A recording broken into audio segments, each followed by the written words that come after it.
एक बात और ध्यान रखनी है कि बसोली शैली और कांगड़ा शैली दोनों ही पहाड़ी शैली के अंतर्गत आती हैं, ये पहाड़ी शैली से अलग नहीं है। तो सबसे पहले बसोली शैली के उत्पत्ति और विकास को समझेंगे, यानी कि बसोली शैली की शुरुआत कहाँ से हुई इस चीज़ को जानेंगे। तो विद्वानों के अनुसार जम्मू और कश्मीर प्रदेश में स्थित बसोली पहाड़ी शैली को विकास का पालना कहा जाता है। यानी कि विद्वानों का ऐसा कहना है कि जम्मू और कश्मीर में एक जगह है बसोली और इस जगह को पहाड़ी शैली के विकास का पालना कहा जाता है। सन 1916 में A.K. स्वामी ने पहाड़ी शैली को दो अलग अलग शैली के रूप में माना। पहला है कांगड़ा और दूसरा है बसोली। फिर से बताऊंगी पढ़कर ताकि आपको याद रहे कि 1916 में A.K. स्वामी ने पहाड़ी शैली को दो कैटेगरीज के अंदर माना, पहला कांगड़ा और दूसरा बसोली। राजा संग्राम पाल के शासनकाल में राज परिवार ने वैष्णव धर्म को स्वीकार किया। रसमंजरी मुख्यतः एक धर्मनिरपेक्ष चित्र है जिसमें नायक को कृष्ण के रूप में प्रस्तुत किया गया है। तो पहले इतनी बात को समझते हैं कि यहाँ पर कहा गया है कि राजा संग्राम पाल जो थे उनके शासनकाल में राज परिवार ने वैष्णव धर्म को एक्सेप्ट किया। और फिर रसमंजरी मुख्यतः एक धर्मनिरपेक्ष चित्र है जिसमें नायक को कृष्ण के रूप में प्रस्तुत किया गया है, नायक यानी कि हीरो को। राधा ने धीरे धीरे चित्रों में नायिका के रूप में पार्वती का स्थान लेना शुरू कर दिया, यानी कि बसोली शैली के अंदर जो पेंटिंग्स बनाई गई थी उसमें राधा ने धीरे धीरे चित्रों में नायिका के रूप में पार्वती का स्थान लेना शुरू कर दिया। अब आगे पढ़ेंगे। लगभग सभी चित्र हिंदू धर्म पर आधारित हैं, यानी कि बसोली शैली के ज़्यादातर चित्र हिंदू धर्म पर आधारित हैं। इन चित्रों के विषय विष्णु के दशावतार, रामायण व महाभारत आदि हैं, यानी कि इन चित्रों के इन पेंटिंग्स के जो टॉपिक्स हैं वो विष्णु के दशावतार पर, रामायण पर और महाभारत पर हैं। मनुष्यों की आकृति में ढलवा ललाट, ऊंची नाक, कमल की तरह बड़ी बड़ी आँखें, शक्तिशाली शरीर और स्त्रियों की वेशभूषा में आधी बाह की चोली, कमर से लटकता लंबा घाघरा, सिर पर पारदर्शी ओढ़नी और बहुत सारे जेवरात चित्रों की सुंदरता को चार चांद लगा रहे हैं।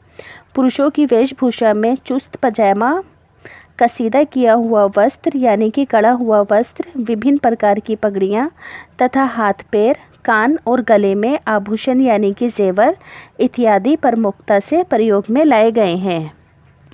यानी कि बसोली शैली के फीचर्स क्या क्या हैं, इसके अंदर जो पेंटिंग्स बनाई गई हैं वो ज़्यादातर हिंदू धर्म पर आधारित हैं और इसमें हिंदुओं के चित्रों के विषय में विष्णु के दशावतार, रामायण और महाभारत आदि को दर्शाया गया है।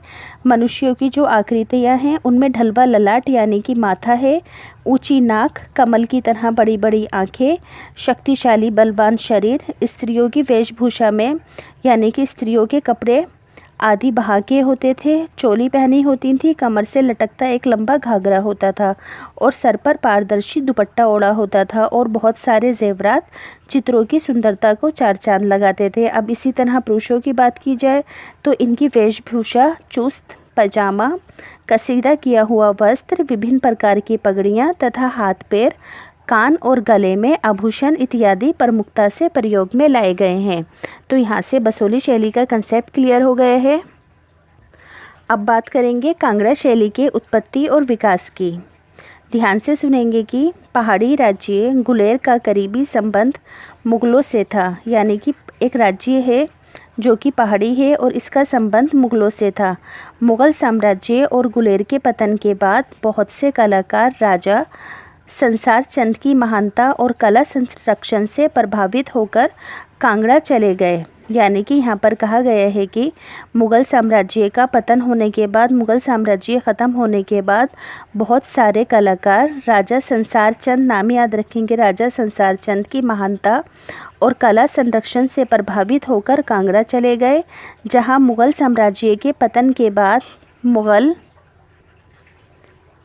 कलाकारों ने भी संरक्षण ले रखा था। यानी कि यहाँ पर कहा गया है कि राजा संसार चंद की महानता को देखते हुए मुग़ल साम्राज्य के कलाकारों ने भी उनके पास जाकर संरक्षण प्राप्त कर रखा था। इन कलाकारों ने राजा संसार चंद के मार्गदर्शन में पूर्ण समर्पण से काम किया और अनेक महान कलाकृतियाँ बनाई। इस शैली के चित्रों की विषय वस्तु सीमित थी, यानी कि लिमिटेड थी, जो मुख्यतः राधा कृष्ण के अलौकिक प्रेम पर आधारित थी। यानी कि इसके अंदर जो पेंटिंग्स बनाई गई हैं वो राधा कृष्ण के प्रेम पर आधारित थी। कृष्ण की लीलाएं इन चित्रों का प्रमुख आधार हैं। भगवत पुराण, गीता गोविंद, बिहारी, सतसई, रसिक प्रिया, काव्य प्रिया तथा नल दमयंती के दृश्यों पर आधारित चित्र बने हुए हैं कांगड़ा शैली के अंदर। फिर से पढ़कर बताती हूँ। भगवत पुराण, गीत गोविंद, बिहारी, सतसई, रसिक प्रिया, काव्य प्रिया तथा नल दमयंती के दृश्यों पर आधारित चित्र बने।